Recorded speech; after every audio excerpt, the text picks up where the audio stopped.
ദശകം 89 വൃഗാസുര കഥയും ഭൃഗു പരീക്ഷണവും. രമാജാനേ ജാനേ യദിഹ തവ ഭക്തേഷു വിഭവോ ന സംബദ്ധ്യ സദ്യസ്തദിഹ മതകൃത്വാ ദശമിനാം പ്രശാന്തിം കൃത്വൈവ പ്രദിശതി തദ കാമമഖിലം പ്രശാന്തേഷു ക്ഷിപ്രം ന ഖലു ഭവദീയേച്യുതി കഥാ.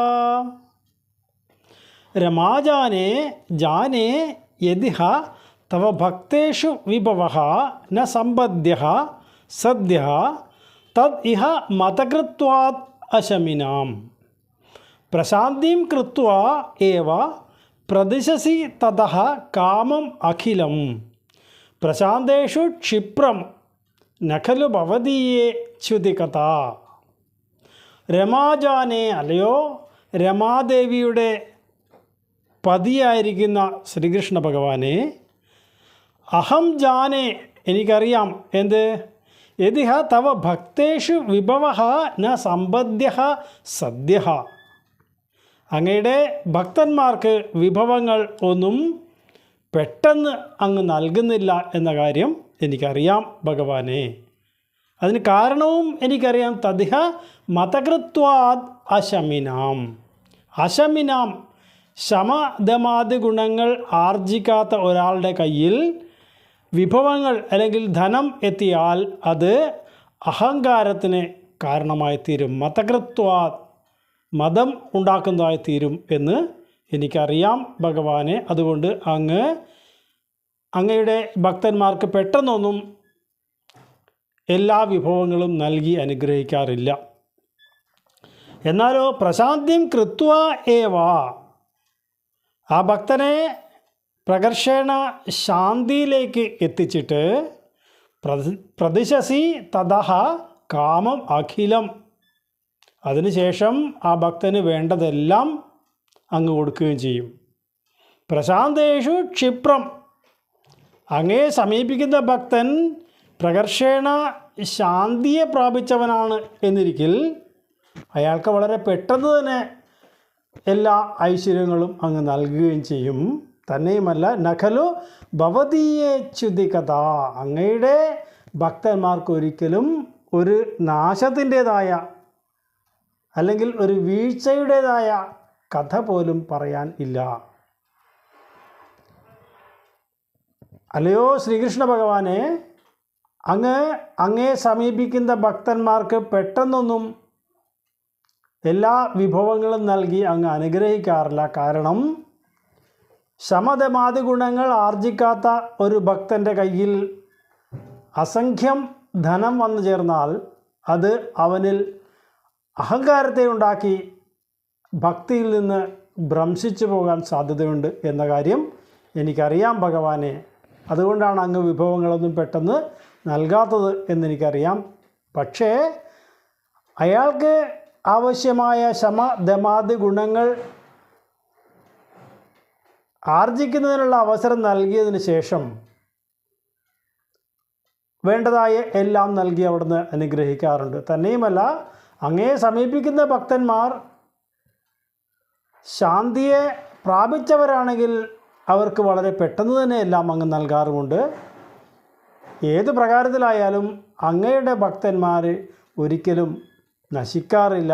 ഗീതയിൽ പറയും പോലെ നമേ ഭക്ത പ്രണശ്യതി, എൻ്റെ ഭക്തന്മാർ ഒരിക്കലും നശിക്കാറില്ല എന്ന് ഗീതയിൽ അങ്ങ് പറഞ്ഞതുപോലെ എല്ലാ ഭക്തന്മാരെയും അങ്ങ് ചേർത്ത് പിടിക്കാറുണ്ട് എന്നുള്ളതും എനിക്കറിയാം ഭഗവാനെ. രമാജാനേ ജാനേ യദിഹ തവ ഭക്തേഷു വിഭവോ ന സംബദ്ധ്യ സദ്യസ്തദിഹ മതകൃത്വാ ദശമിനാം പ്രശാന്തിം കൃത്വൈവ പ്രദിശസി തതഃ കാമമഖിലം പ്രശാന്തേഷു ക്ഷിപ്രം ന ഖലു ഭവദീയേച്യുതി കഥാ. സദ്യപ്രസാദ ഋഷിതാൻ വിധി ശങ്കരാദീൻ കേചിത് വിഭോ നിജഗുണാനുഗുണം ഭജന്ത ഭ്രഷ്ടാ ഭവന്തി ബദ കഷ്ടമദീർഘദൃഷ്ട്യാ സ്പഷ്ടം മൃഗാസുര ഉദാഹരണം കിലാസ്മിൻ. സദ്യഃ പ്രസാദ ഋഷിതാൻ വിധി ശങ്കര ആദീൻ കേചിത് വിഭോ നിജഗുണാനുഗുണം ഭജന്തഃ ഭ്രഷ്ടാ ഭവന്തി ബദകഷ്ടം അദീർഘദൃഷ്ട്യാ സ്പഷ്ടം മൃഗാസുര ഉദാഹരണം കില അസ്മിൻ. സദ്യപ്രസാദ ഋഷിതാൻ വിധിശങ്കരാദിൻ. സദ്യപ്രസാദ പെട്ടെന്ന് പ്രസാദിക്കുന്നതും ഋഷിതാൻ അതുപോലെ തന്നെ കോപിതനാവുകയും ചെയ്യുന്നതായ വിധി ശങ്കര ആദീൻ ബ്രഹ്മദേവൻ മഹാദേവൻ തുടങ്ങിയ ദേവതകളെ കേജിത് ചിലർ നിജഗുണാനുഗുണം ഭജന്തഃ ഭക്തന്മാർ അവരവരുടെ ഗുണങ്ങൾക്ക് അനുയോജ്യരായി അല്ലെങ്കിൽ അനുയോജ്യമായ ഈ ദേവതകളെ, അതായത് രജോ ഗുണവും തമോ ഗുണവും ഉള്ള ഭക്തന്മാർ അവർ ബ്രഹ്മദേവൻ മഹാദേവൻ തുടങ്ങിയ മൂർത്തികളെ ഭജിക്കുന്നു. എന്നിട്ട് ഭ്രഷ്ടാഭവന്തി ബദകഷ്ടം അദീർഘദൃഷ്ട്യ, അത് കഴിഞ്ഞ് അവർ നാശത്തെ പ്രാപിക്കുന്നു. എന്തുകൊണ്ടെന്നാൽ അദീർഘദൃഷ്ട്യ ദീർഘദൃഷ്ടിയില്ലാത്തവരായി തീർന്ന് അവർ ആപത്തുകളിലേക്ക് പതിക്കുന്നു. സ്പഷ്ടം മൃഗാസുര ഉദാഹരണം കില അസ്മിൻ. ഇതിന് വ്യക്തമായ ഒരു ഉദാഹരണമാണ് മൃഗാസുരൻ്റെ കഥ എന്ന് പറയുന്നത്. അസ്മിൻ ഈ കാര്യത്തിൽ, ഈ പറഞ്ഞ കാര്യത്തിൽ വ്യക്തമായ ഒരു ഉദാഹരണമാണ് മൃഗാസുരൻ്റെ കഥ എന്ന് പറയുക. നമ്മളെല്ലാവരും ഏതെങ്കിലും കാര്യങ്ങൾ സാധിക്കുന്നതിനായിട്ട് പല പല ദേവതകളെയും ഉപാസിക്കാറുണ്ട്, ഭജിക്കാറുണ്ട്. ഇവിടെ അധിക നാളൊന്നും ഉപാസിച്ച് സമയം കളയാൻ ഇല്ല എന്ന് സങ്കല്പിക്കുന്നവർ, വളരെ പെട്ടെന്ന് തന്നെ നമുക്ക് ഫലസിദ്ധി ഉണ്ടാകണം എന്ന് ആഗ്രഹിച്ചുകൊണ്ട് അവരവരുടെ ഗുണങ്ങൾക്ക് അനുരൂപമായ രീതിയിൽ ബ്രഹ്മദേവൻ മഹാദേവൻ മുതലായ ദേവതകളെ ഭജിച്ച് തൽക്കാലത്തേക്കുള്ള അവരുടെ ആഗ്രഹങ്ങളെ സാധിച്ചെടുക്കുന്നു. പക്ഷേ അതിൻ്റെ പിന്നിൽ അദൃശ്യമായി ഇരിക്കുന്ന അപകടങ്ങൾ, അത് മുൻകൂട്ടി മനസ്സിലാക്കാൻ കഴിയുന്ന ദീർഘദൃഷ്ടി ഇല്ലാത്തവരായിട്ട് അവരും അപകടങ്ങളിൽ ചെന്ന് ചാടുന്നു. ഈ പറഞ്ഞ കാര്യം വ്യക്തമായി സമർത്ഥിക്കാനായിട്ട് ഏറ്റവും ഉത്തമമായ ഉദാഹരണമാണ് വൃകാസുരൻ്റെ കഥ എന്ന് പറയുക. ഇവിടെ സാത്വിക ഗുണം അധികമായുള്ള വിഷ്ണു ഭഗവാനെ ഭജിക്കാതെ രജോ ഗുണ തമോ ഗുണ പ്രധാന മൂർത്തികളായ ബ്രഹ്മാദി ദേവന്മാരെ ഭജിക്കുന്ന ഭക്തർക്ക് അവരുടെ ദീർഘദൃഷ്ടി ഇല്ലായ്മയാൽ അവർ ചെന്ന് ഓരോ വിഷമതകളിൽ വീഴാനുള്ള സാഹചര്യം ഉണ്ടാകുന്നു എന്നാണ് ഇവിടെ പറയുന്നത്. ഇങ്ങനെ പറയുമ്പോൾ നമ്മുടെ മനസ്സിൽ ഒരു സംശയവും കൂടി ഉണ്ടാവാം. ഈ പുരാണങ്ങൾ എല്ലാം രചിച്ചിരിക്കുന്ന വ്യാസർ തന്നെ ഭാഗവതത്തിൽ വിഷ്ണു ഭഗവാനെ വളരെ പുകഴ്ത്തിയും, എന്നാൽ ഇതര പുരാണങ്ങൾ രചിച്ച ആ വ്യാസർ തന്നെ അത് ശിവപുരാണം രചിച്ച ആളായും ബ്രഹ്മപുരാണം, ബ്രഹ്മാണ്ഡ പുരാണം, ബ്രഹ്മവൈവർത്ത പുരാണം എന്നിങ്ങനെ ഇതെല്ലാം രചിച്ച വ്യാസരെ സങ്കല്പിച്ചായാലും ഒക്കെ നമുക്ക് നമ്മുടെ മനസ്സിലേക്ക് ഓടിയെത്താവുന്ന ഒരു സംശയം, എന്തുകൊണ്ടാണ് ഈ വിഷ്ണു ഭഗവാനെ പ്രകീർത്തിച്ചുകൊണ്ട് ഭാഗവതത്തിൽ പറഞ്ഞിരിക്കുന്നത് മറ്റുള്ള ദേവതകളൊക്കെ ഇകഴ്ത്തിയും പറഞ്ഞിരിക്കുന്നു, എന്നാൽ അതാത് ദേവതകളുടെ പുരാണത്തെക്കുറിച്ച് പറയുമ്പോൾ അവിടെ ഈ വ്യാസർ തന്നെ ആ ദേവതകളെ പുകഴ്ത്തിയും വിഷ്ണു മുതലായ മൂർത്തികളെ ഇകഴ്ത്തിയും ഒക്കെ പറഞ്ഞിരിക്കുന്നത് പെട്ടെന്ന് എന്താണെന്ന് മനസ്സിലാവാതെ പോവും. അതിനെല്ലാം ചിന്തിച്ച് നോക്കിയാൽ ഒരേ ഒരു കാരണമേ നമുക്ക് കണ്ടെത്താൻ കഴിയൂ. ഏത് പുരാണത്തെ ആശ്രയിച്ചായാലും ആ ഒന്നിനെ മുറുകെ പിടിക്കുക. ആ ദേവതകൾ തന്നെയാണ് രൂപാന്തരമായിട്ട് മറ്റുള്ള പുരാണങ്ങളിലും കൂടി പറയപ്പെട്ടിട്ടുള്ളത് എന്ന് മാത്രം മനസ്സിലാക്കിക്കൊണ്ട് ഓരോ പുരാണങ്ങളെയും കൈകാര്യം ചെയ്യുക എന്നതാണ് നമ്മൾ മനസ്സിലാക്കേണ്ടത്. അല്ലാതെ ഇതെല്ലാം ശ്രവിച്ചിട്ട് ഒരു ശിവക്ഷേത്രത്തിൽ ചെന്നിട്ട് അവിടെ ചെന്ന് വിഷ്ണുവിൻ്റെ നാമം ചൊല്ലിയാൽ തെറ്റിപ്പോയി എന്നോ, അല്ലെങ്കിൽ തിരിച്ചാണെങ്കിലും അബദ്ധമായി എന്നോ ഒന്നും ചിന്തിക്കേണ്ടതില്ല. ഇതെല്ലാം ഒരേ ഈശ്വരൻ്റെ തന്നെ പല രൂപങ്ങളാണ് എന്ന് നമ്മൾ മനസ്സിലാക്കണം.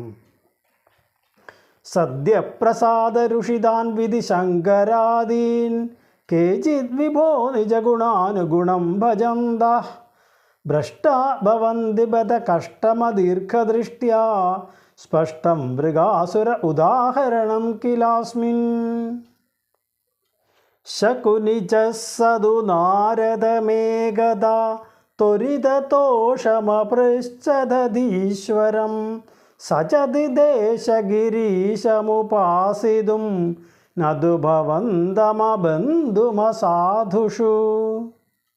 ശകുനിജഃ സഹ തു നാരദം ഏകദാ ത്വരിതതോഷം അപൃച്ഛത് അധീശ്വരം സഹ ച ദിദേശ ഗിരീശം ഉപാസിതും നതു ഭവന്തം അബന്ധും അസാധുഷു. ശകുനിജഃ സതു നാരദം ഏകദാ. ശകുനിയുടെ പുത്രനായിരുന്ന ഈ വൃകാസുരൻ ഒരിക്കൽ നാരദം ഏകദ നാരദരോട് ഒരിക്കൽ ചോദിച്ചു. ത്വരിതദോഷം അപൃച്ഛത്. പെട്ടെന്ന് പ്രസാദിക്കുന്ന ദേവത, അധീശ്വരം ദേവത ആരാണ് എന്ന് ചോദിച്ചു. സഹ ച ദിദേശ. അദ്ദേഹം നിർദ്ദേശിച്ചത് ഗിരീശം ഉപാസിതും, മഹാദേവനെ ഉപാസിക്കാനാണ് നാരദമുനി നിർദ്ദേശിച്ചത്. നതു ഭവന്തം, അങ്ങയെ ഉപദേശിക്കാൻ, അങ്ങയെ ഉപാസിക്കാനല്ല ഉപദേശിച്ചത്. എന്തുകൊണ്ടാണ്? അങ്ങാണെങ്കിലോ അബന്ധും അസാധുഷു, സാധുക്കളല്ലാത്തവരോട് ബന്ധമില്ലാത്തയാളാണ് ഗുരുവായൂരപ്പ അങ്ങ്. അതുകൊണ്ട് നാരദമുനി അങ്ങയുടെ പേരല്ല നിർദ്ദേശിച്ചത്. അതേസമയം സാധുവായ ഒരാളാണ് ഈ ചോദ്യം നാരദരോട് ചോദിച്ചിരുന്നതെങ്കിൽ തീർച്ചയായും അയാൾക്ക് വിഷ്ണുവിനെ ഉപാസിക്കാനായിട്ട് ഉപദേശം നൽകുമായിരുന്നു. പക്ഷേ ഇവിടെ ഈ ചോദിക്കുന്നയാൾ, അയാളുടെ ഗുണഗണങ്ങളെക്കുറിച്ച് കൂടി അറിവുള്ള നാരദമുനി മഹാദേവനെ ഉപാസിക്കാനാണ് നിർദ്ദേശിച്ചത് എന്നാണ്. അപ്പോൾ നമ്മൾ ഓരോരുത്തരും ഓരോരോ ദേവതകളെ ഉപാസിക്കുമ്പോൾ നമ്മളുടെ ഗുണഗണങ്ങൾക്കനുസരിച്ചുള്ള ദേവതയെയാണ് നമ്മൾ ഉപാസിക്കുന്നത്. സാത്വികരായ ആളുകൾ സാത്വികരായ മൂർത്തിയെയും ഉപാസിക്കുന്നു. എന്നാൽ പെട്ടെന്ന് ഫലസിദ്ധി ഉണ്ടാകണം എന്നാഗ്രഹിക്കുന്നവർ കുറുക്കു വഴികളിലൂടെ പോയിട്ടാണ് ഇതര ദേവതകളെ ഉപാസിക്കുന്നത് എന്നുകൂടി ഇവിടെ സൂചിപ്പിക്കുകയാണ്. ശകുനിജസ്സതു നാരദമേകദാ ത്വരിതതോഷമപൃച്ഛദീശ്വരം സചദിദേശഗിരീശമുപാസിതും നതു ഭവന്തമബന്ധുമസാധുഷു. തപസ്തത്വാ ഘോരം സഖലു കുപിത സപ്തമദിനെ ശിരശ്ചിത്വാ സദ്യ പുരഹരമുപസ്ഥാപ്യ പുരദാ അതിക്ഷുദ്രം രൗദ്രം ശിരസി കരദാനേന നിധനം ജഗന്നാഥാത്വവ്രേ ഭവതി വിമുഖാനാം കുശുപതി. തപഃ തപ്ത്വാ ഘോരം സഹ ഖലു കുപിതഃ സപ്തമദിനെ ശിരഃ ഛിത്വാ സദ്യഃ പുരഹരമുപസ്ഥാപ്യ പുരതഃ അതിക്ഷുദ്രം രൗദ്രം ശിരസി കരദാനേന നിധനം ജഗന്നാഥാത് വവ്രേ ഭവതി വിമുഖാനാം ക്വ ശുഭദീഹി. തപഃ തപ്ത്വാ ഘോരം. ഈ വൃകാസുരൻ ഘോരമായ തപസ് തന്നെ ചെയ്തു മഹാദേവനെ പ്രീതിപ്പെടുത്താൻ. സഹ ഖലു കുപിതഃ സപ്തമദിനെ ശിരശ്ചിത്വാ. അയാൾ ദേഷ്യം വന്നിട്ട് 7 ദിവസത്തെ തപസ്സുകൊണ്ട് അയാൾക്ക് ക്ഷമ കിട്ടും. എന്നിട്ട് 7ാമത്തെ ദിവസം ശിരഃ ചിത്വാ, തൻ്റെ തലയർത്തു. എന്നിട്ട് സദ്യഃ പുരഹരമുപസ്ഥാപ്യ പുരതഃ, പെട്ടെന്ന് മഹാദേവനെ മുമ്പിൽ വരുത്തി വൃകാസുരൻ. എന്നിട്ട് അതിക്ഷുദ്രം രൗദ്രം, ഏറ്റവും നീചവും ഭയങ്കരവുമായ ഒരു വരമാണ് മഹാദേവനിൽ നിന്ന് ആവശ്യപ്പെട്ടത്. ശിരസി കരദാനേന നിധനം. ഈ വൃകാസുരൻ ആരുടെ തലയിൽ കൈവയ്ക്കുന്നുവോ അയാൾ മരിക്കണം എന്നുള്ള വരമാണ് ജഗന്നാഥാത് വവ്രേ, ഈ ജഗന്നാഥനിൽ നിന്ന് വരിച്ചത്. എന്ത് വരം ആവശ്യപ്പെട്ടാലും കൊടുക്കാൻ കഴിവുള്ള മഹാദേവനിൽ നിന്ന് ഏറ്റവും നീചവും ക്ഷുദ്രവുമായിരിക്കുന്ന ഒരു വരമാണ് ഈ വൃകാസുരൻ ആവശ്യപ്പെട്ടത്. അവിടെ അതിനെന്തായിരിക്കാം കാരണം എന്ന് മേൽപ്പത്തൂർ പറയുകയാണ്. ഭവതി വിമുഖാനാം ക്വ ശുഭദീഹി. ഗുരുവായൂരപ്പ, അങ്ങയിൽ വിമുഖന്മാരായിരിക്കുന്ന ആളുകൾക്ക് എങ്ങനെയാണ് ശുഭദീഹി, നല്ല ബുദ്ധി ഉണ്ടാവുക?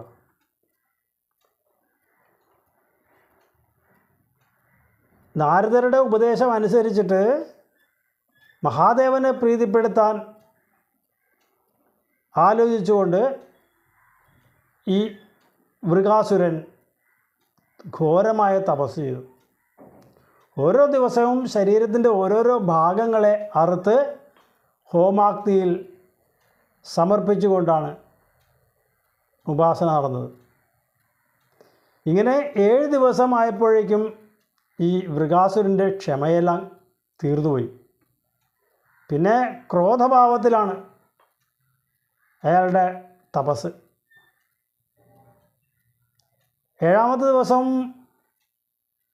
തൻ്റെ ശിരസ് തന്നെ സ്വയം അറുത്തുകൊണ്ട് ഹോമാഗ്നിയിൽ സമർപ്പിച്ചു. എന്നിട്ട് മഹാദേവനെ മുൻപിൽ വരുത്തുക തന്നെ ചെയ്തു. അങ്ങനെ പ്രസാദിച്ച് മുൻപിലെത്തിയ മഹാദേവനിൽ വരിച്ച വരമാണെങ്കിൽ ഏറ്റവും നീചവും ഭയങ്കരവുമായ ഒരു വരമാണ് മഹാദേവനോട് ചോദിച്ചത്. ഞാൻ ആരുടെ ശിരസിൽ കൈവയ്ക്കുന്നുവോ അയാൾ മരിക്കണം എന്നുള്ള വരമാണ് ആവശ്യപ്പെട്ടത്. അവിടെ മേൽപ്പത്തൂർ ഈ വൃകാസുരനെ കുറിച്ച് പറയുന്ന ഒരു അഭിപ്രായമാണ് ഭവതി വിമുഖാനാം ക്വ ശുഭദീഹി. നല്ല ചിന്തകൾ മനസ്സിലില്ലാത്ത ഒരാൾക്ക് എങ്ങനെയാണ്, അല്ലെങ്കിൽ ഭഗവാനിൽ വിമുഖരായിരിക്കുന്ന ആളുകൾക്ക് എങ്ങനെയാണ് നല്ല ചിന്തകൾ ഉണ്ടാവുക?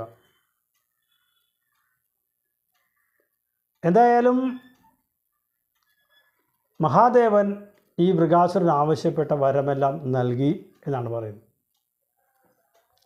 തപസ്തപ്ത്വാഘോരം സഖലു കുപിത സപ്തമദിനേ ശിരശ്ചിത്വാ സദ്യ പുരഹരമുപസ്ഥാപ്യ പുരത അതിക്ഷുദ്രം രൗദ്രം ശിരസി കരദാനേന നിധനം ജഗന്നാഥാത് വവ്രേ ഭവതി വിമുഖാനാം ക്വ ശുഭദീഹി. മുക്താരം ബന്ധമുക്തോ ഹരിണപതിരിവ പ്രാദ്രവത്സോദരുദ്രം ദൈത്യാത് ഭീത്യാസ്മദേവോ ദിശി ദിശി വലതേ പൃഷ്ഠതോ ദത്തദൃഷ്ടി തൂഷ്ണീകേ സർവലോകേ തവ പദമതിരോക്ഷ്യന്തമുദ്വീക്ഷ്യ സർവം ദൂരാദേവാഗ്രതസ്ത്വം പടുവടുവപുഷാ തസ്തിഷേ ദാനവായ. മോക്താരം ബന്ധമുക്തഃ ഹരിണപതിഃ ഇവ പ്രാദ്രവത് സഹ അഥ രുദ്രം ദൈത്യാത് ഭീത്യാ സ്മ ദേവഃ ദിശി ദിശി വലതേ പൃഷ്ഠതഃ ദത്തദൃഷ്ടിഃ തൂഷ്ണീകേ സർവലോകേ തവ പദം അതിരോക്ഷ്യന്തം ഉദ്വീക്ഷ്യ സർവം ദൂരാത് ഏവ അഗ്രതഃ ത്വം പടുവടുവപുഷാ തസ്തിഷേ ദാനവായ. മോക്താരം ബന്ധമുക്തഃ ഹരിണപതിഃ ഇവ പ്രാദ്രവത് സോ അഥ രുദ്രം. മോക്താരം ബന്ധമുക്തഃ, ബന്ധനത്തിൽ നിന്ന് മോചിപ്പിക്കുന്ന ആളെ ഹരിണപതി ഇവ, സിംഹം, മൃഗരാജാവായ സിംഹം എങ്ങനെയാണ് പ്രാദ്രവത് ചാടി വീഴുന്നത്, സഹ അധ രുദ്രം, അപ്രകാരം ഈ രുദ്രന് നേരെ, മഹാദേവന് നേരെ ആ വൃകാസുരൻ പാഞ്ഞു ചെന്നു. മഹാദേവനാവട്ടെ ദൈത്യാത് ഭീത്യാസ്മദേവ, ഈ ദൈത്യനോട് ഭയം വന്ന മഹാദേവനാവട്ടെ ദിശി ദിശി വലതേ പൃഷ്ഠത ദത്തദൃഷ്ടി, ഇങ്ങനെ പുറകോട്ട് നോക്കി നോക്കി പല ദിക്കിലും ഓടേണ്ടതായി വന്നു മഹാദേവന്. അപ്പോഴോ തൂഷ്ണീകേ സർവലോകേ, ഈ മഹാദേവനും സഹായിക്കാൻ ആരും ഒരു വാക്ക് പോലും ഉരിയാടുന്നില്ല, എല്ലാവരും നിശബ്ദരായി നിൽക്കുകയാണ്. തവപദം അതിരോക്ഷന്തം, അങ്ങനെ മഹാദേവൻ ഓടി വൈകുണ്ഠത്തിലേക്കെത്തി. ഉദ്വീക്ഷ്യ സർവം, ആ വരുന്നത് മഹാദേവനാണ് എന്ന് മനസ്സിലാക്കിയ ഭഗവാൻ എന്തു ചെയ്തു? ദൂരാത് ഏവ അഗ്രതഃ ത്വം പടുവടുവപുഷ തസ്തിഷേ ദാനവായ, ഒരു പടുവാമന വേഷം, ഒരു ബ്രാഹ്മണ കുമാരൻ്റെ വേഷം എടുത്തുകൊണ്ട് ദൂരാത് ഏവ അഗ്രതഃ ത്വം, ആ വൃകാസുരൻ്റെ മുൻപിൽ ചെന്ന് തസ്തിഷേ ദാനവായ, അവിടെ ചെന്ന് നിന്നു കൊടുത്തു. വൃകാസുരൻ്റെ മുമ്പിൽ ചെന്ന് നിന്നു കൊടുത്തു. ഈ വലയ്ക്കകത്ത് പെട്ട ഒരു സിംഹത്തെ ഒരു വഴിപോക്കൻ വന്ന് ആ വലയിൽ നിന്ന് മോചിക്കുവാനായിട്ടുള്ള കാര്യങ്ങളൊക്കെ ചെയ്തു കൊടുത്തപ്പോൾ ആ സിംഹം ആ മോചിപ്പിച്ചയാളുടെ മേലേക്ക് തന്നെ ചാടി വീണ് അയാളെ ഭക്ഷിക്കുന്ന ഒരു കഥയാണ് ഇവിടെ ആദ്യം സൂചിപ്പിച്ചത്.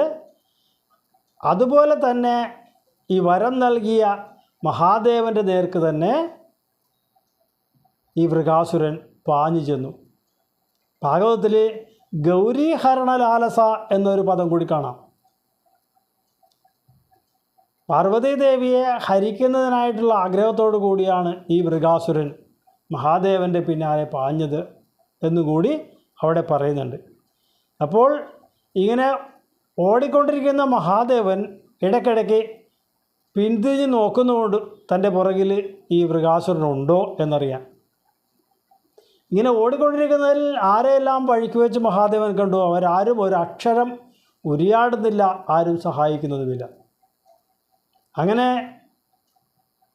മറ്റൊരു ഗതിയും ഇല്ലാതായപ്പോൾ മഹാദേവൻ ഓടി വൈകുണ്ഠത്തിലേക്ക് ചെന്നു എന്നാണ് പറയുന്നത്.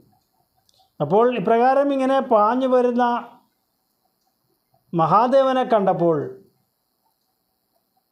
വിഷ്ണു ഭഗവാൻ ഒരു ബ്രാഹ്മണ കുമാരൻ്റെ വേഷം കൈക്കൊണ്ടുകൊണ്ട് ഈ വൃകാസുരൻ്റെ മുമ്പിൽ ചെന്ന് നിൽപ്പായി.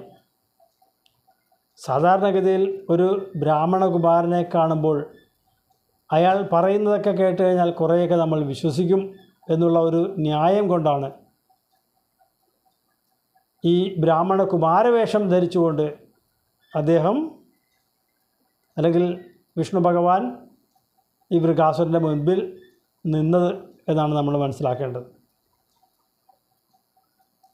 മോക്താരം ബന്ധമുക്തോ ഹരിണപതിരിവ പ്രാദ്രവസോദരുദ്രം ദൈത്യാത് ഭീത്യാസ്മദേവോ ദിശി ദിശി വലതേ പൃഷ്ഠതോ ദത്തദൃഷ്ടി തൂഷ്ണീകേ സർവലോകേ തവ പദമതിരോക്ഷന്തമുദ്വീക്ഷ്യ സർവം ദൂരാദേവാഗ്രതസ്ത്വം പടുവടുവപുഷാ തസ്തിഷേ ദാനവായ ഭദ്രം തേ ശാകുനേയ ഭ്രമസി കിമധുനാ ത്വം പിശാചസ്യ വാചാ സന്ദേഹശ്ചേത്മദുക്തൗ തവ കിമുന കരോഷ്യങ്കുലീമംഗമൗലൗ ഇത്തം ത്വദ്വാക്യമൂഢ ശിരസി കൃതകരഃ സോപദച്ഛിന്നപാദം ഭ്രംശോ ഹേവം പരോപാശുതിരപി ജഗതി ശൂലിനോ ഭിത്വമേവ. ഭദ്രം തേ ശാകുനേയ ഭ്രമസി കിം അധുനാ ത്വം പിശാചസ്യ വാചാ സന്ദേഹശ്ചേത് മദുക്തൗ തവ കിമു ന കരോഷി അങ്കുലീം അംഗമൗലൗ ഇത്തം ത്വത് വാക്യമൂഢഃ ശിരസി കൃതകരഃ സഹ അപദത് ഛിന്നപാദം ഭ്രംശഃ ഹി ഏവം പരോപാസിതുഃ അപി ച ഗതിഃ ശൂലിനഃ അപി ത്വമേവ. ഭദ്രം തേ ശാകുനേയ. ഈ വിഷ്ണു ഭഗവാൻ ഒരു ബ്രാഹ്മണ കുമാരൻ്റെ വേഷം ധരിച്ചുകൊണ്ട് ചെന്ന് നിൽക്കുന്നത് ഈ വൃകാസുരൻ്റെ മുൻപിലാണ്. എന്നിട്ട് ഈ വൃകാസുരൻ നോക്കിക്കൊണ്ട് പറയുക, അല്ലയോ ശകുനീപുത്രനായിരിക്കുന്ന വൃകാസുര, ഭ്രമസഖിമധുനാത്വം, അങ്ങ് എന്തിനാണ് ഇങ്ങനെ ആ പിശാചസ്യ വാച, ആ പിശാചായിരിക്കുന്ന മഹാദേവൻ്റെ വാക്കുകൾ കേട്ടിട്ട് അങ്ങ് എന്തിനാണ് ഇങ്ങനെ ഓടുന്നത്? സന്ദേഹ ചേത് മധുക്തൗ, ഇനി ഞാൻ പറയുന്നതിൽ നിനക്ക് വിശ്വാസമില്ല എന്ന് വരികിൽ തവ കിമുന കരോഷി അങ്കുലീം, എന്തുകൊണ്ടാണ് നിനക്ക് നിൻ്റെ കൈ തലയിൽ തന്നെ വെച്ച് നോക്കാൻ തോന്നാത്തത്? ഞാൻ പറഞ്ഞ വാക്കുകൾ വിശ്വസിക്കുന്നില്ല എങ്കിൽ നീ കൈ തലയിൽ വെച്ച് നോക്കൂ എന്ന് പറഞ്ഞു. അത് വാസ്തവത്തിലൊരു പാരയാണെന്ന് മനസ്സിലാക്കാനുള്ള ബുദ്ധിയൊന്നും ഈ വൃകാസുരനുണ്ടായിരുന്നില്ല. ഇത്തം ത്വത് വാക്യമൂഢ ശിരസി കൃതകര. ഇപ്രകാരം ഈ ബ്രാഹ്മണ വടുവിൻ്റെ വാക്ക് കേട്ടപ്പോൾ മൂഢനായിരിക്കുന്ന വൃകാസുരൻ തൻ്റെ ശിരസിൽ കൈവച്ചു. സഹ അപദത് ഛിന്നപാദം, അയാൾ വെട്ടിയിട്ട മരം പോലെ താഴേക്ക് വീണു എന്നാണ് പറയുന്നത്. ഭ്രംശഃ ഹി ഏവം പരോപാസിതുഹു, മറ്റുള്ള ദേവതകളെ ഉപാസിച്ചു കഴിഞ്ഞാൽ അവർക്ക് വീഴ്ച അല്ലെങ്കിൽ നാശം ഉണ്ടാകും എന്നുള്ളത് ഉറപ്പാണ്. തന്നെയുമല്ല അഭിജ ഗതിഹി ശൂലിനഃ അഭിത്വമേവ, ഈ മഹാദേവന് പോലും മോക്ഷം കൊടുക്കാൻ അല്ലെങ്കിൽ ഈ വൃകാസുരൻ്റെ ആക്രമണത്തിൽ നിന്ന് രക്ഷിക്കാൻ വിഷ്ണു ഭഗവാനല്ലേ കഴിഞ്ഞുള്ളൂ, മറ്റാരും വന്നില്ലല്ലോ എന്നും പറയുന്നു. അപ്പോൾ ഈ ബ്രാഹ്മണ വടുവേഷം ധരിച്ചുകൊണ്ട് വൃകാസുരൻ്റെ മുമ്പിൽ ചെന്ന് നിൽക്കുന്ന വിഷ്ണു ഭഗവാൻ വൃകാസുരനെ അഭിസംബോധന ചെയ്യുന്നത് ശാകുനേയ എന്നാണ്. അതിനർത്ഥം ഈ വന്നു നിൽക്കുന്ന വടുവിന് തൻ്റെ അച്ഛനെ അറിയാം എന്ന ഒരു ഉറപ്പ് വൃകാസുരൻ ഉണ്ടാക്കി കൊടുക്കുക. ആ ഇന്നയാളുടെ മകനല്ലേ താങ്കൾ എന്ന് ചോദിക്കുമ്പോൾ എന്തെന്നില്ലാത്ത ഒരു അടുപ്പമെല്ലാം തോന്നും. എന്നിട്ട് ചോദിക്കുകയാണ് ഈ ബ്രാഹ്മണ വടു, പണ്ട് ആ ദക്ഷനുമായിട്ടുണ്ടായിരുന്ന മത്സരത്തിൽ ഈ മഹാദേവൻ്റെ ഈശ്വരത്വം എല്ലാം നഷ്ടപ്പെട്ടു പോയി. ഇപ്പോൾ അദ്ദേഹം വെറും പിശാചാണ്. ആ പിശാചിൻ്റെ വാക്ക് കേട്ടിട്ടാണോ നിങ്ങൾ ഇങ്ങനെ കിടന്ന് ഓടുന്നത്? അഥവാ നിങ്ങൾക്ക് എന്തെങ്കിലും സംശയം ഉണ്ടെങ്കിൽ എന്തുകൊണ്ട് നിങ്ങൾ നിങ്ങളുടെ കൈ തലയിൽ വെച്ച് നോക്കുന്നില്ല? ആദ്യം ഏത് വരവും കിട്ടിയാലൊന്ന് പരീക്ഷിച്ച് നോക്കണ്ടേ? ഈ വരത്തിനൊന്നും ഒരു വിലയുമില്ല, വേണമെങ്കിൽ കൈ തലയിൽ വെച്ച് നോക്കിക്കോളൂ എന്ന് പറഞ്ഞപ്പോൾ വിഡ്ഢിയായ ഈ വൃകാസുരൻ തൻ്റെ കൈ ശിരസിൽ വെച്ചതും വെട്ടിയിട്ട മരം പോലെ താഴേക്ക് വീണു എന്നാണ് പറയുന്നത്. അപ്പോൾ മറ്റുള്ള ദേവതകളെയൊക്കെ ഉപാസിച്ചു കഴിഞ്ഞാൽ അവർക്കുണ്ടാകുന്ന ഗതി ഇതുതന്നെയായിരിക്കും എന്നാണ് പറഞ്ഞു തരുന്നത്. തന്നെയുമല്ല ആ മഹാദേവനെ പോലും വൃകാസുരൻ്റെ ആക്രമണത്തിൽ രക്ഷിക്കാൻ ആ വിഷ്ണു ഭഗവാനെ സാധിച്ചുള്ളൂ എന്നും കൂടി പറഞ്ഞ് ആ കഥ അവിടെ ഉപസംഹരിക്കുക.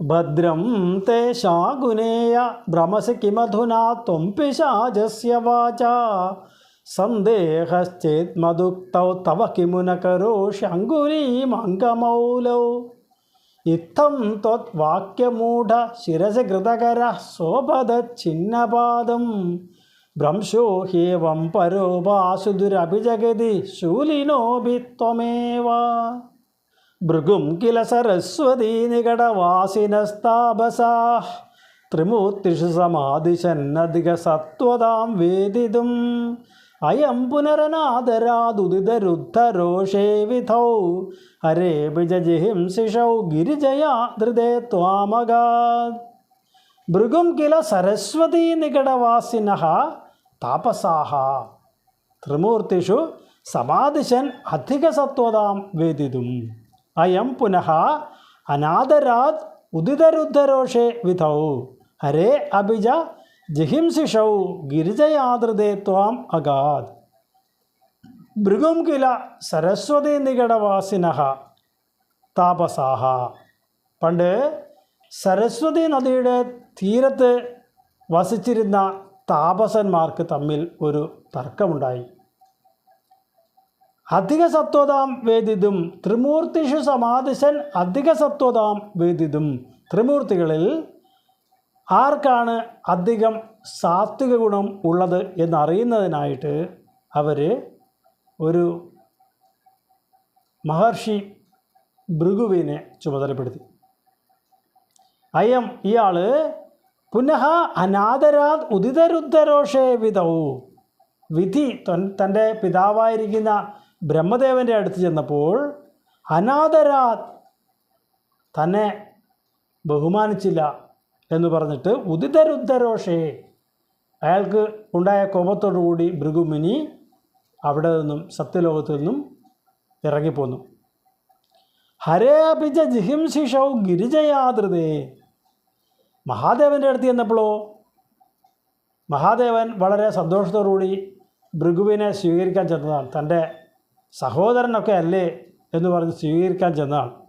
അപ്പോൾ ഈ ഭൃഗുമുനിക്ക് ഇഷ്ടപ്പെട്ടില്ല. ഉടുത്തിരിക്കുന്നത് എന്താണ്? പുലിത്തോലാണ്. ശരീരത്തിലാകെ ചുടല ഭസ്മവും. ആരെങ്കിലും പിടിക്കുമോ, ആരെങ്കിലും അങ്ങയുടെ ശരീരത്തിൽ തൊടുവോ എന്നൊക്കെ പറഞ്ഞിട്ട് മാറി നിൽക്കാൻ പറഞ്ഞു. അപ്പോൾ മഹാദേവൻ കോപിഷ്ഠനായിട്ട് തൃശൂലവുമായിട്ട് പാഞ്ഞു വന്നപ്പോൾ ഭാഗ്യത്തിന് പാർവതി ദേവി തടഞ്ഞതുകൊണ്ട് അവിടെ നിന്ന് രക്ഷപ്പെട്ട് പോരാൻ പറ്റി. എന്നിട്ട് ത്വാം അഗാത് വൈകുണ്ഠത്തിലേക്ക് എത്തിച്ചേർന്നു. സരസ്വതി നദിയുടെ തീരത്ത് താമസിച്ചിരുന്ന താപസന്മാർക്ക് ഒരിക്കൽ ഒരു സംശയമുണ്ടായി ത്രിമൂർത്തികളിൽ വെച്ചിട്ട് ആർക്കാണ് ഏറ്റവും അധികം സാത്വിക ഗുണം ഉള്ളത് എന്ന്. അത് പരീക്ഷിച്ച് വരാനായിട്ട് അവർ ഭൃഗുമുനിയെ ചുമതലപ്പെടുത്തുകയും കൂടി ചെയ്തു. ഭൃഗുമുനി ആദ്യം ത്രിമൂർത്തികളിൽ ആദ്യനായിരിക്കുന്ന ബ്രഹ്മദേവൻ്റെ അടുത്ത് ചെന്നു. ഈ ബ്രഹ്മദേവൻ ഭൃഗുമുനിയുടെ പിതാവ് കൂടിയാണ്. അപ്പോൾ സത്യലോകത്തിലേക്ക് ഭൃഗുമുനി ചെന്നപ്പോൾ അദ്ദേഹം ഓർത്തു ബ്രഹ്മദേവൻ തന്നെ സ്വീകരിച്ച് ആനയിച്ച് സൽക്കരിക്കുമെന്നൊക്കെ. പക്ഷേ അച്ഛൻ്റെ മുമ്പിലെത്തിയ കുട്ടി അങ്ങനെ കയറി ചെല്ലുമ്പോൾ അച്ഛൻ അങ്ങനെ കാര്യമായിട്ട് ഒരു ആദരവൊന്നും കാണിക്കാത്ത രീതിയിൽ തന്നെ ബ്രഹ്മദേവൻ ആ ഇരുന്ന ഇടത്തു നിന്ന് അനങ്ങിയില്ല. ഇത് കണ്ടപ്പോൾ ഭൃഗുമുനിക്ക് കോപം വന്നിട്ട് അവിടെ നിന്നും ഇറങ്ങിപ്പോന്നു.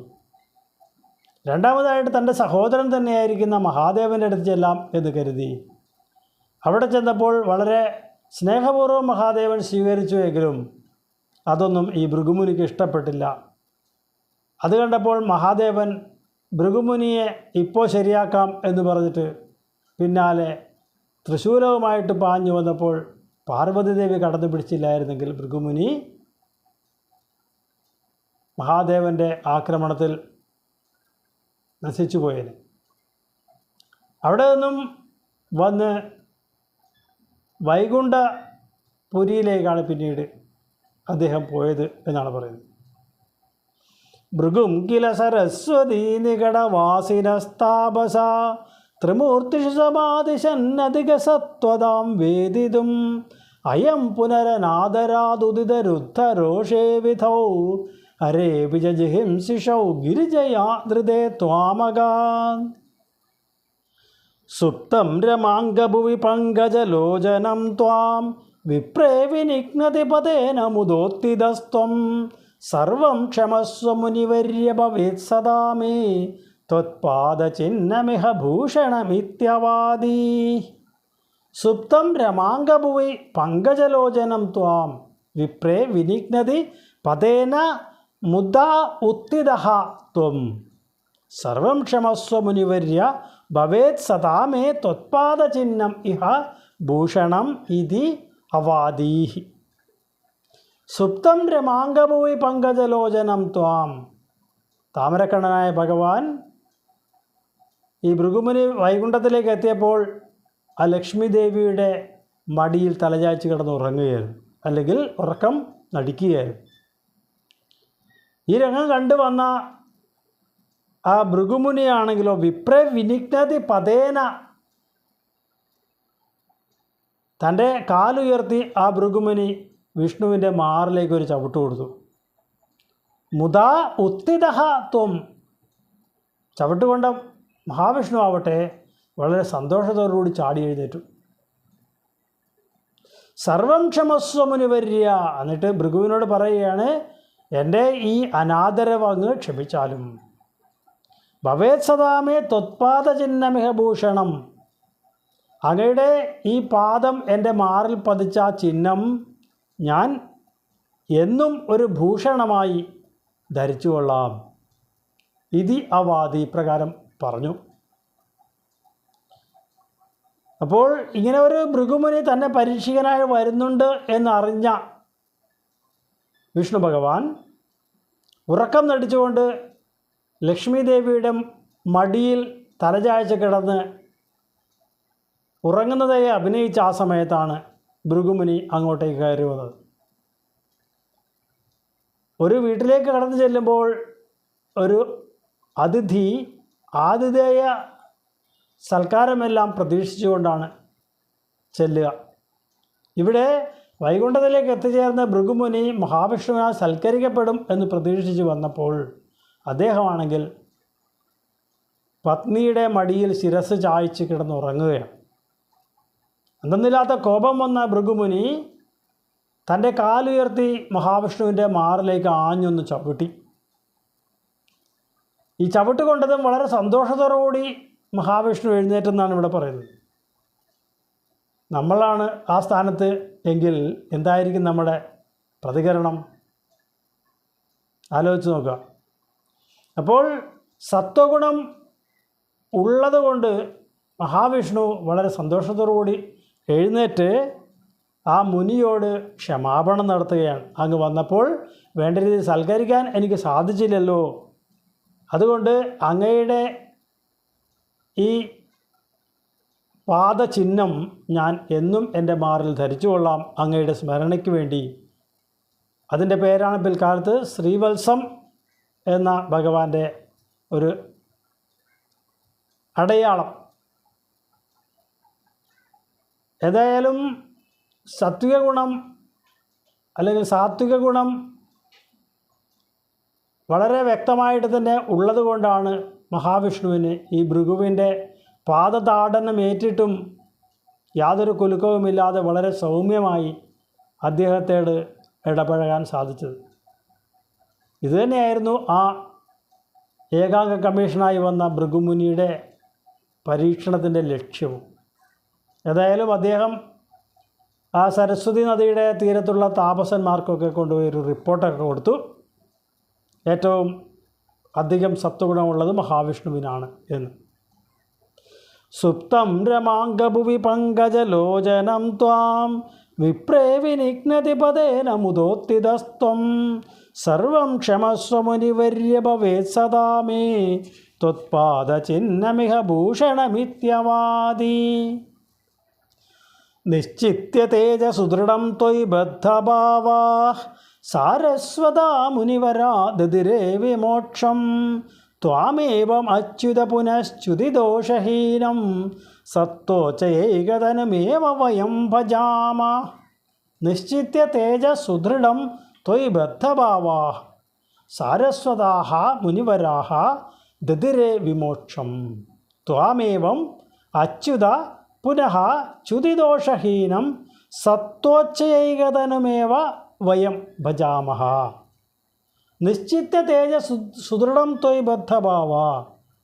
അങ്ങയുടെ സാത്വിക ഗുണത്തെക്കുറിച്ച് വളരെ വ്യക്തമായി മനസ്സിലാക്കിയ ആ മുനിവര്യന്മാർ സാരസ്വതാഹ മുനിവരാഹ, സരസ്വതി നദിയുടെ തീരത്ത് വസിച്ചിരുന്ന മുനിവര്യന്മാരൊക്കെ ത്വയി ബദ്ധഭാവാഹ, അങ്ങയിൽ മനസ്സുറപ്പിച്ചവരായിട്ട് ദദിരേ വിമോക്ഷം, എല്ലാവരും മോക്ഷത്തെ അല്ലെങ്കിൽ പരമസായുജ്യത്തെ തന്നെ പ്രാപിക്കുകയും ചെയ്തു.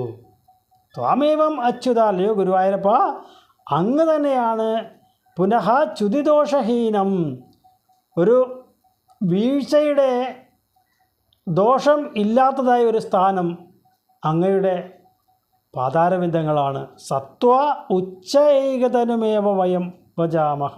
അങ്ങനെ സത്വഗുണത്തിൻ്റെ മൂർത്തിഭാവം തന്നെയായിരിക്കുന്ന അങ്ങയെ തന്നെയാണ് വയം ഭജാമഹ, ഞങ്ങളും ഭജിക്കുന്നത്, അല്ലെങ്കിൽ അങ്ങയെ തന്നെ ഞങ്ങളും ഭജിക്കുന്നുള്ളൂ എന്ന് മേൽപ്പത്തൂർ പറഞ്ഞു ആ കഥ സമർപ്പിക്കുന്നത്.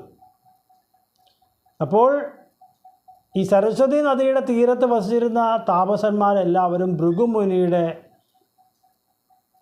ആ റിപ്പോർട്ടെല്ലാം കേട്ടിട്ട് വിഷ്ണു ഭഗവാനാണ് ഏറ്റവും കൂടുതൽ സാത്വിക ഗുണമുള്ളത് എന്ന കാര്യം ഉറപ്പാക്കിയിട്ട് അവരെല്ലാവരും വിഷ്ണു ഭഗവാനിൽ മനസ്സർപ്പിച്ചവരായി എല്ലാവർക്കും മോക്ഷപദം പ്രാപിക്കുവാനായിട്ട് സാധിച്ചു എന്നാണ് പറയുന്നത്.